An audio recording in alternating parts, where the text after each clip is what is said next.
All right, guys, welcome back to another video. Happy New Year, the first day of 2024, a year that I'm extremely excited about when looking forward to all of the games that are going to be coming out. I mean, 2023 was a great year, and I think 2024 is going to be almost as good when we just look ahead for the next couple of months and you think about all of the stuff that Xbox has up its sleeve. And we are still waiting as well on the Activision Blizzard announcements for Xbox Game Pass and when those games are coming over. So there's a lot to go over in 2024. There'll be a lot to talk about. So obviously stay tuned to the channel as I do put up daily content. If it's your first time here, hit that subscribe button. But there is one game that seems to always keep coming up. And it's a game that I think a lot of people do love. A lot of people want. There's a lot of nostalgia behind it. They have the studio who created the original ones, and that is Banjo-Kazooie. I know for me personally, I would absolutely love to see this game come back.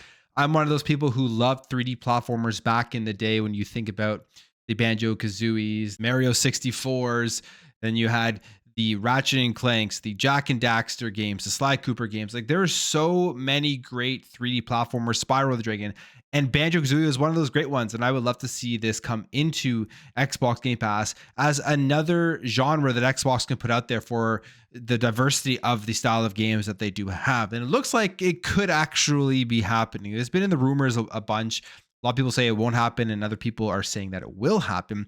But this comes via the known insider Nate Drake on the Reset Era forums, saying that a Banjo-Kazooie game is in development at Microsoft. Now, in terms of details, there's really nothing here other than him saying that this project didn't officially get greenlit until last year. Specifically says it's still an active project, but it didn't get greenlit until early last year.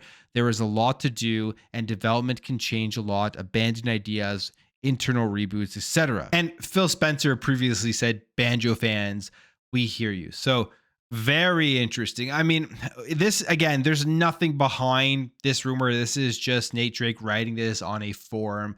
No idea where the sources are coming from. No idea what studio would be working on it. But I think that would be the most interesting question right now is what studio is creating Banjo-Kazooie?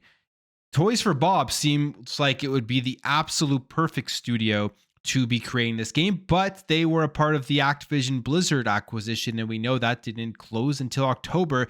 And if this got greenlit last year, the likelihood that they are taking on this project right now is probably very low. I mean, they could go in now, I guess, and help create the game, but I wonder who started working on this game when the project did get greenlit. Is it Rare? Is Rare just finally saying, hey, we actually do want to create this game? With the success of something like Sea of Thieves, they probably have the ability now to have a team on that game and then another team working on Everwild and then maybe a smaller team over here working on Banjo-Kazooie. Nobody knows, but hopefully we do get some more information here in 2024, because if they do come out at the next Xbox showcase or developer direct or something, and one of the announcements is Banjo-Kazooie, it will have a ton of hype around it. People will be very, very excited. Just from a nostalgia perspective, I think has people really wanting this game to come back. And I mean, they were great 3D platformers. So hopefully this rumor is true and that we do see more about it this year. Now, when it comes to Xbox Game Pass, we all know it's the best value in gaming. It still is. I mean, even though they've slightly raised the price, the value is getting better and better. When you think about the first party content that's dropping in there, you think about the acquisitions they're making, and I'm sure they're probably going to be making more acquisitions over the next few years. It's just getting so good. And we now know approximately how much value we actually got in terms of games for Xbox Game Pass in 2023. This is according to True Achievements. They say, according to our data, the total value of the games that were added to Game Pass at their full price in 2023 stands at almost $9,000 US, $8,763 US. And for the Canadians out there, as I am Canadian, over $11,000, 11,425 Canadian dollars in terms of Xbox Game Pass, which is just crazy when you think about how much money you're saving every single year. Obviously, you're not going to go out and spend $10,000 on video games if you didn't have Xbox Game Pass, because you're not playing every single game with an Xbox Game Pass, but you're still probably saving. If you're somebody who plays a lot of games throughout the year, or if it's like your main hobby and you do go out and you buy a couple games here and there, you're saving hundreds to maybe thousands of dollars every single year just by being subscribed to Xbox Game Pass and being able to play the games in there rather than going out and buying full price games. They say here the big hitters this year for Microsoft included Starfield, Forza Motorsport, Hi-Fi Rush, and Redfall, of course.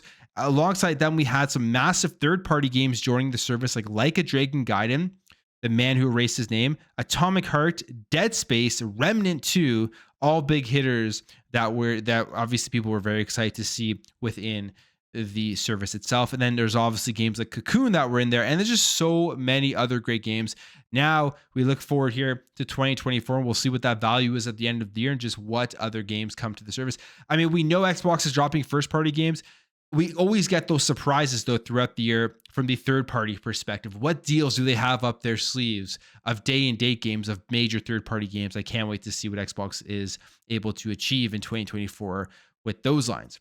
Now, when it comes to Baldur's Gate 3, it has been a very successful launch on Game Pass. It was propelled into a top selling spot on the Xbox store, but there was one major issue that was plaguing the game, and that was save files disappearing.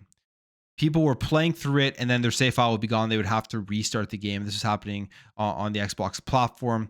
But apparently now, I mean, it's not fully fixed, but there is a workaround fix from Larian. And here is what they say about this workaround fix. So basically, this is what's going on right now. They are still looking for the solution. They say everyone right now is working at a lower capacity because obviously it is the holidays. So not everybody is working on the game at the moment, trying to fix everything. But they are offering a new temporary workaround through its cross save system. They say that should allow you to recover saves that you lose. They say we're aware that there is a save issue on Xbox that continues to linger throughout the holidays. It occurs when exiting the game after saving.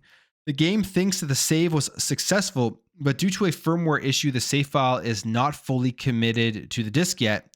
And this is what you'll have to do right now for that workaround. If you're somebody out there who is losing your save file or doesn't want to lose your save file, this is something just to keep in mind, because I think it's important, because this is a game, I mean, you're putting tons and tons of hours into it. You're making decisions. And then if you have to restart everything, it probably takes you out of the experience and it takes away the immersion that you originally did have. But they say, first, you'll need to create an account on Larian's official website. Then in Baldur's Gate 3, enable cross-save in the gameplay settings in the options menu and link your Xbox account with your Larian one when prompted. This can also be done in your account settings on Larian's website. Once this is done, the game will keep your 5 most recent saves uploaded to Larian's server, provided you don't close Baldur's Gate 3 until you see the syncing cloud save message go away. Then if the bug occurs, you can reactivate cross saves in the settings and get access to your saves back. So basically all you have to do is create your Larian account, then link it to your Xbox account, make sure that your saves, you wait until the message goes away for the syncing of cloud saves. And then if you do happen to actually lose your saves, they will still be stored there, I guess, in the Larian account on the Larian server, so that you can actually go activate crossplay and then get those saves back into the game. I mean, this is a workaround. There's a little bit of work to it, because if maybe you don't want to make a Larian account, now you would actually have to do this. But hopefully the actual fix for the saves will be coming out in the new year once everybody at Larian is back to work. They say here, notably, the studio says this process will be made more fluid soon and that it will extend the number of save games that get uploaded in the coming days. So obviously, this is a pretty big issue that they still haven't completely figured out. It's taking longer than I thought it was going to take. I figured this was just something that when they released the game, they didn't realize was an issue. And then people started reporting it. And obviously, when you're losing saves, it's one of the worst things that can happen in a game. I figured they would easily just be able to go in there and fix it. But that is seemingly not the case. And hopefully there will be a quicker fix, like I said, in 2024, in January, when people do return back to the office. Now, when it comes to Xbox achievements, this is something that I think we will see changes to, whether that is improvements or some just slight changes to the way that they look or function or whatever it is. I think we will see changes to Xbox achievements coming in the near future. And Special Nick here from Xbox Era is essentially saying that the achievement overhaul is happening and we should be seeing it sometime in 2024. They said this here during their rumor mill segment of the podcast. So we talked about this on the channel many times, every time it does come up. And from my perspective, I like the achievements the way that they are. I wouldn't mind if they were to add some things to make it a little bit more enticing for you to want to continue to play a game. Let's say after you've beaten it or whatever, to go in there and just play through some other sections of the game or something, or a reward for completing all of the achievements, because that's the one thing that people generally talk about when it comes to things that they want to see added to the achievement list. It's like a platinum trophy style thing, but for Xbox or whatever they would call it. Obviously they wouldn't call it platinum, but if that's the only thing they add, that's not going to be a major overhaul. I wonder what else they have up their sleeves. I wonder what they're going to be doing in terms of connecting it maybe to the Microsoft rewards more. We know they've been overhauling that system. So there could be some big changes in 2024 when it comes to achievements. And I hope it's for the better. I hope they don't go too crazy because, like I said, I don't really have too many issues with achievements. And it's just been a staple of Xbox since the 360 days. And I don't want them to get away from it or do something that's going to really change the way that we look at it and think about achievements. But some nice additions that make them a little bit more enticing, I think will be cool. And we'll see what they have, hopefully, like Special Nick here says, sometime in 2024. And finally, we have this here. Now, this one's pretty interesting. And this has to do with a patent that has been filed. And it looks like Xbox may be working on their own version of detachable gaming controllers similar to the Nintendo Joy-Cons. This comes again via a newly surfaced patent documentation. Concept appears reminiscent of Nintendo's design, but with underlying technology suggesting that Microsoft's alternative to the PlayStation Portal handheld. You can see here some of the pictures as to what they're going for.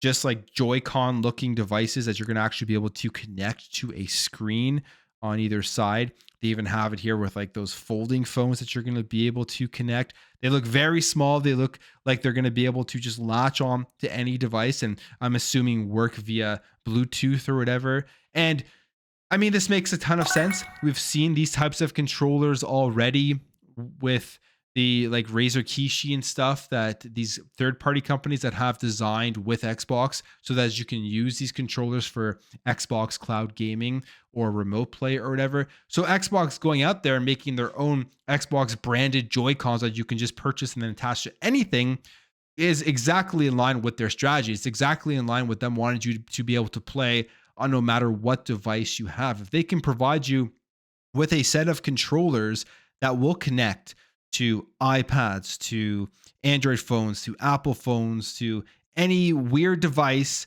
with a screen, an internet connection, and access to Xbox Game Pass, you don't actually have to really think too much about the compatibility of the controllers. These things will work. I think that's right along with their strategy and something that I would definitely see them putting out. There's a lot of times there's these patents come out, they file them.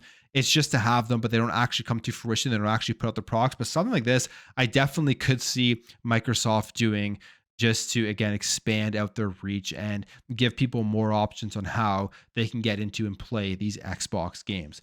But I'm going to end the video there, guys. If you did enjoy this video, make sure to hit that thumbs up. If you are new here, hit that subscribe, and I will catch you guys in the next video.